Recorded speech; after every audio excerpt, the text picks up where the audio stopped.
বর্তমান বাজে 5:30। আমরা আছি প্যারিস রোডে। প্যারিস রোডের ভিডিও কখনো করা হয় নাই, আজকে প্রথমবারের মতো এই প্যারিস রোডে ভিডিও করতেছি। এই প্যারিস রোডে আশেপাশে কী কী আছে সবাই দেখে নাও। রাজশাহীর একটাই ফেমাস জায়গা, সেটা হচ্ছে প্যারিস রোড। এই প্যারিস রোডের জন্য রাজশাহী বিশ্ববিদ্যালয় বিখ্যাত, কিন্তু অন্যান্য যে রোডগুলো আছে ওই রোডের যে অবস্থা ভাই, সেই রোডের অবস্থা যদি দেখাই মানুষ বলবে মানে এর থেকে ন্যাশনালও ভালো আছে। এই একটা রোড, এইখানে যারা আসে ঘুরতে সবকটা এই জায়গায় আসে। আর এই জায়গাটা মোটামুটি আরও ফেমাস। কোনো সিনিয়র ভাইটাই যদি কাউকে ডাকে, জুনিয়রদেরকে এই জায়গায় ডাকে, এখানে সবথেকে সস্তা চাটা পাওয়া যায়, তাই এই জন্য এইখানে ডাকে।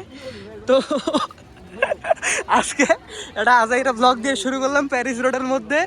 এই ব্লগ ইনশাআল্লাহ খুব দ্রুত ছড়িয়ে যাবে সবার মধ্যে এবং আমরা আরও নিত্য নতুন ভিডিও নিয়ে আসবো সামনের দিকে।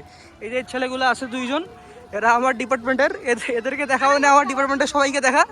এরা সব থেকে ভদ্রতম এবং বিদ্রোহী। এই ছেলেদের চেহারা আবার নিজেরা দেখিয়ে দিচ্ছে। তো দিন শেষে আমরা প্যারিস রোড থেকে এখন বিদায় নিচ্ছি। সবাই ভালো থাকবেন, আসসালামু আলাইকুম।